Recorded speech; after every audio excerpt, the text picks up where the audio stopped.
Hello, friends. If you're watching this, you or someone you love might be grieving. And if no one has said this to you yet, I am so sorry for your loss. Grief is the price we pay for love. And if your heart hurts right now, it just means you loved deeply. That love mattered.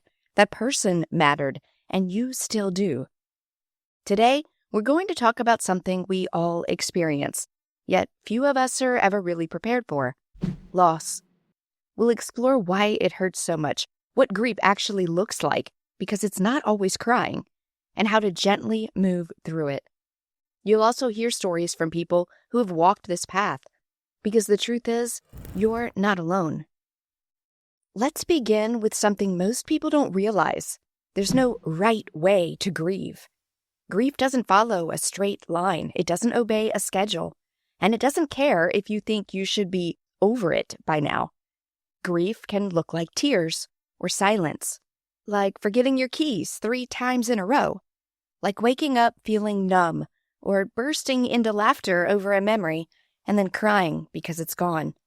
And all of that is normal, because grief isn't just one emotion, it's a whole storm. One woman named Carol lost her husband after 42 years of marriage. In the first few weeks, she said, "I thought I was doing okay. I was keeping busy. But one day, I found myself standing in the grocery store, crying over a jar of peanut butter he used to eat. That's when it hit me. He was really gone." These little moments sneak up on us, and they remind us grief lives in the details. Now, if you're in that fog right now, if life feels strange or empty, or you're simply going through the motions, please know this. Your body and your brain are doing their best to protect you. Grief is not a failure. It's not a weakness. It's how your heart processes the deepest kind of change. Let's break down what grief can actually feel like. According to mental health experts, grief can show up as sadness, of course, but also anger, resentment, guilt, brain fog and forgetfulness, fatigue that sleep can't fix, changes in appetite, a sense of restlessness or being disconnected from reality. Some people isolate, others cling tightly to routine. Some want to talk about their loved one constantly, others can't bring themselves to say their name just yet. Again, all of it is okay. Now, here's something that may surprise you. Grief is not just emotional, it's physical. Studies have shown that after a loss, the body undergoes real stress. In fact, a grieving heart can even mimic a heart attack, a condition called broken heart syndrome. This is why self-care matters so much, even when it feels pointless. Eating something, drinking water, getting outside, saying yes when a friend offers help. These small acts help your nervous system feel safe again. So how do we begin to move through the grief? Not around it, not over it, but through it. Here are a few gentle steps. First, let yourself feel what you feel. Don't rush. Don't force it. If you need to cry, cry. If you're angry, let yourself be angry. You have every right to all of it. Second, say their name. Speak your loved one's name out loud. Share stories. Keep them present. Talking about them doesn't make grief worse. It makes the love visible. Third, create small rituals of remembrance. This could be lighting a candle every morning, visiting a favorite spot, wearing their sweater, or making their favorite recipe. Rituals give shape to the invisible. Fourth, connect with others.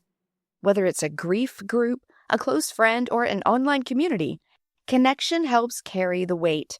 You don't have to do this alone. Fifth, give yourself permission to live. This one's hard. There's often guilt. How can I laugh again? How can I plan for the future? But here's the truth.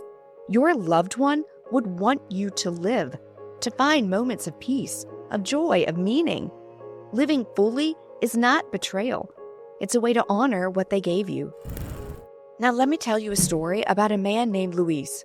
He lost his daughter suddenly. For months, he couldn't speak about her without breaking down. But one day, he began planting roses in her memory. Each bloom, he said, felt like a word he couldn't say. Over time, his garden grew, and so did his ability to talk about her, to laugh again, to remember with more love than pain. Healing doesn't mean forgetting. Healing means remembering without breaking. Now, maybe you're wondering, how long will this last? The truth is, grief doesn't have an expiration date. It softens, it changes shape, but some days, even years later, it can hit you out of nowhere. That doesn't mean you failed. It means you loved someone who mattered, and love leaves a mark. So be patient with yourself. Some days will feel okay, others won't. That's part of it. But over time, you'll notice little shifts. You'll smile at a memory. You'll hear their voice in your head, and it won't hurt as much. You'll realize they are still with you in everything you do, in who you've become. Before we close, here's one more thought. You are not alone. Right now, someone else is crying over a photo, sitting in a quiet house, holding their chest, wondering how to go on. And somehow we do. We go on. Not because we move on, but because we carry love with us into every moment, every choice, every new chapter. So if you're grieving today, I want you to take a deep breath. You're doing better than you think. Your grief is a reflection of your love, and love, even in loss, never dies. And if you're struggling to breathe through the ache, here's something to hold on to. Your grief is a sign of connection. It means your life was deeply intertwined with another. That's a beautiful thing. It also means that joy, yes, even joy, is still possible. Not right away, maybe not even tomorrow, but one day you'll notice something.